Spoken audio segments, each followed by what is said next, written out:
Bonjour, je suis ravi de vous retrouver pour ce numéro 2 d'Impact, une session vidéo qui fait le point sur la loi Pacte et ses conséquences. Comme à l'accoutumée, cette session va s'organiser autour de 4 séquences distinctes, avec tout d'abord un bref rappel de l'avancement de la loi Pacte, un focus sur le produit proposé par AGAS Patrimoine, en l'occurrence PER-Zen, dans les bacs depuis le 12 novembre, quelques scénarios commerciaux sur lesquels il est intéressant de se pencher, autrement dit des mises en situation permettant de saisir des opportunités commerciales. Et enfin, les meilleures pratiques constatées, celles-ci étant encore quelque peu limitées au vu de la récence de la mise en marché des solutions PER.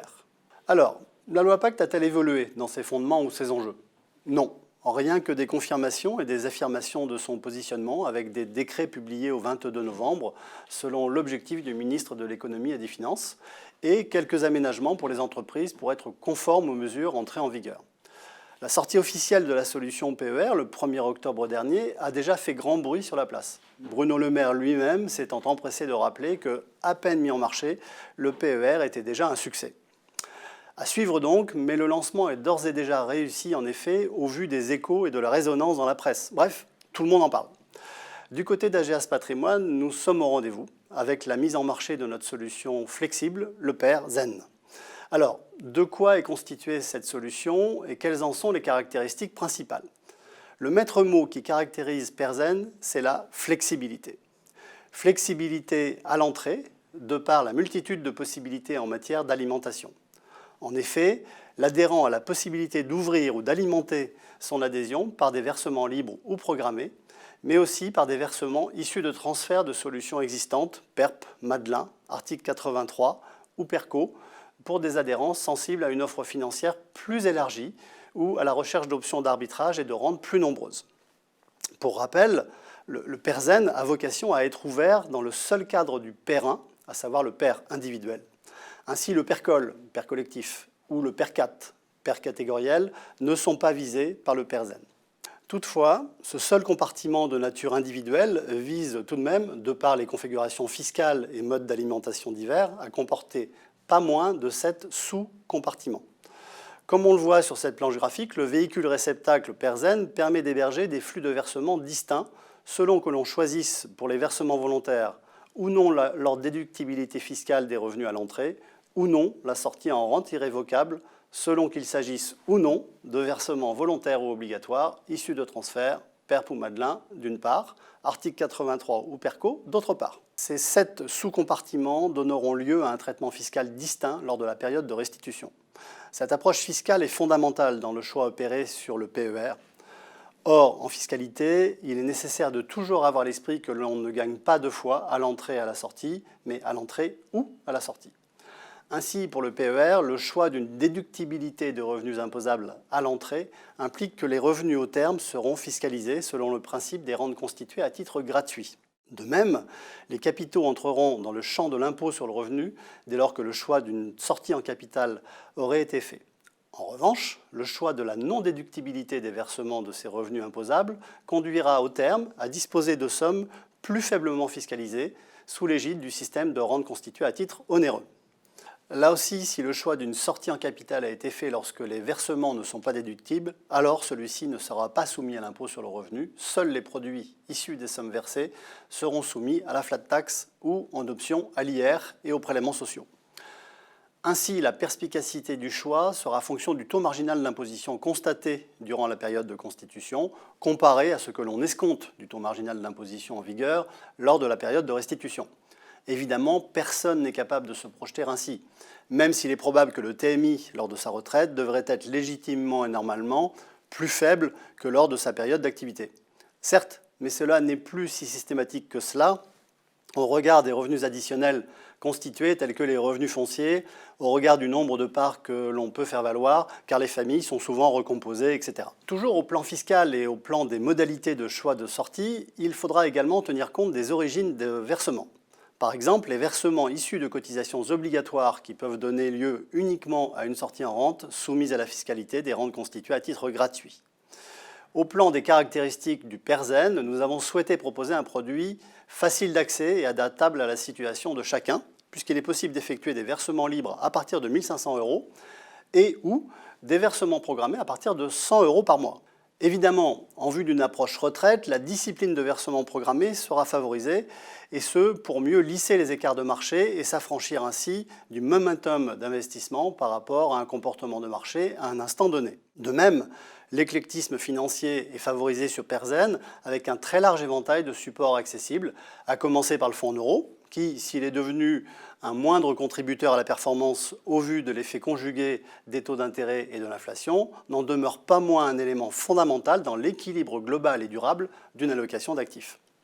Cependant, la performance dans la durée trouvera sûrement davantage d'effets du côté des supports unités de compte, lesquels sont, sur Perzen, représentés par près de 300 OPC, faisant ainsi appel aux diverses classes d'actifs, tant sectorielles que géographiques, ou encore selon les tailles de capitalisation ou même selon les styles de gestion.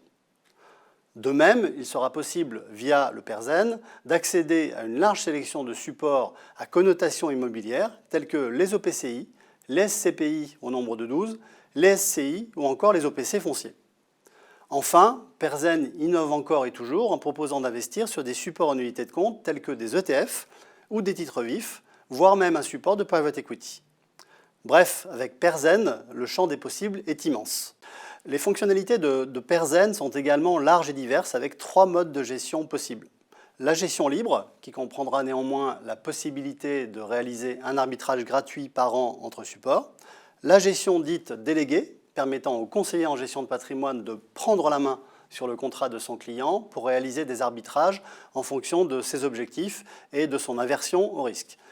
La gestion pilotée, donnant la possibilité de gérer un atterrissage en douceur à l'orée de l'échéance de la retraite, puisqu'elle comporte le respect d'une règle de sécurisation progressive telle que prévue par la réglementation. Il sera même possible, au chapitre de la gestion libre et de la gestion déléguée, de les assortir d'options d'arbitrage automatique au nombre de 6, telles que les écrêtages de plus-value, les limitations des moins-values, absolues et relatives, sur un support en unité de compte déterminé, etc. Au niveau des garanties optionnelles, Perzen n'est pas en reste, puisqu'une garantie de table est proposée, moyennant une majoration tarifaire de 15 points de base, ainsi qu'une garantie plancher, permettant de compenser une éventuelle moins-value sur des supports en unité de compte au moment du décès. Enfin, en matière de frais de gestion annuels sur la gestion libre, le produit Perzen est à la fois transparent et accessible, avec une distinction entre le compartiment du fonds en euros, tarifé à 0,80%, et le compartiment en unité de compte tarifé à 1%, avec des coûts d'arbitrage de 0,5% au-delà du premier qui est gratuit, avec un maximum de 75 €. De son côté, le choix de la gestion déléguée porte les frais de gestion à 1,50%, mais sans aucun frais d'arbitrage supplémentaire. Il faut enfin évoquer le fait que Perzen fait l'objet, dans le cadre de son adhésion, puisque d'adhésion il faut parler dans la mesure où il s'agit d'un contrat collectif souscrit par l'association Gay-Parzen, d'une référence au marché cible instaurée depuis la mise en vigueur de DDA. Ainsi, Perzen est un produit complet, répondant à de multiples scénarios fiscaux et doté de nombreuses fonctionnalités techniques modernes, en faisant un véhicule tout-terrain permettant de répondre aux diverses attentes des épargnants en vue de leur retraite. En revanche, il faudra bien garder en tête que le Perzen, au vu de sa pluralité de déclinaisons, n'est pas une solution universelle, mais doit impérativement faire l'objet d'une étude personnalisée. En synthèse, pour être performant avec Perzen, il faudra conjuguer au mieux les 2 effets de levier essentiels en matière de constitution de compléments de retraite, à savoir le levier financier et le levier fiscal. Étudions désormais les scénarios, les situations les plus évidentes en matière de déploiement d'un PER. Même s'il ne s'agit absolument pas de dispenser un conseil, lequel ne pouvant être que le résultat d'un échange approfondi entre le client et son conseiller en gestion de patrimoine qui saura définir les opportunités et les priorités au travers du prisme de la fiscalité et de l'allocation d'actifs. Par exemple, quel est l'intérêt de transformer un PERP en Madelin existant vers une solution réceptacle PER? Les réponses sont multiples, mais on peut citer un spectre de solutions financières a priori beaucoup plus large, tant en matière d'OPC que de catégories d'actifs tels que les SCPI ou le private equity par exemple, l'étendue des modes de gestion accessibles, le choix des options de garantie de table ou garantie d'essai complémentaires, le choix de sortie en capital ou en rente ou en capital fractionné par rachat partiel avec la fiscalité attenante, la possibilité de sortie anticipée en cas d'achat de la résidence principale, la facilité de rassembler sous un même contrat toute son épargne retraite et ainsi avoir une vision consolidée de ses futurs revenus complémentaires. Il ne faudra pas omettre également de bien tenir compte des garanties déjà offertes sur les produits existants susceptibles d'être transférés. Autre exemple, quel est l'intérêt d'adhérer au PER quand le client dispose déjà d'une assurance vie? On peut citer notamment les versements volontaires qui sont déductibles de l'assiette de l'impôt sur le revenu en fonction des options exercées lors des versements. L'horizon de placement de plus long terme et la gestion pilotée accroissent l'espérance de rendement par rapport à l'assurance vie car elle bénéficie d'une allocation plus offensive sur le court et le moyen terme. L'assurance vie et l'épargne retraite sont donc complémentaires. D'un côté, l'assurance vie permet de transmettre des fonds dans le cadre d'une fiscalité avantageuse et le PER est la solution pour se constituer un revenu complémentaire au jour de la retraite. Enfin, quel est l'intérêt de choisir un PER quand on dispose déjà d'un PERP qui octroie une déduction fiscale? Jusqu'au 31 décembre 2019, il s'agit d'une solution qui permet de contourner le dispositif de l'année blanche. En effet, les mesures anti-abus mises en place par le gouvernement ne s'appliquent pas au PER. Ainsi, une personne qui aurait opportunément cessé de verser en 2018 sur son PERP bénéficie d'une déduction réduite s'il verse en 2019, mais d'une déduction à 100% s'il verse sur son PER. On le voit, les exemples d'opportunités sont multiples. Nous arrivons au terme de cette vidéo dans laquelle nous vous avons exposé le PER individuel Made in Ageas France.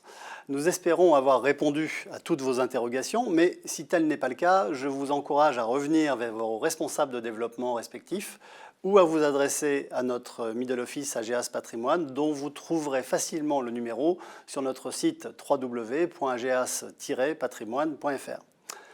Je vous donne donc rendez-vous rapidement pour un prochain numéro Impact, où j'aurai le plaisir cette fois d'accueillir un membre d'un cabinet de CGP qui nous fera un premier retour d'expérience sur le PER.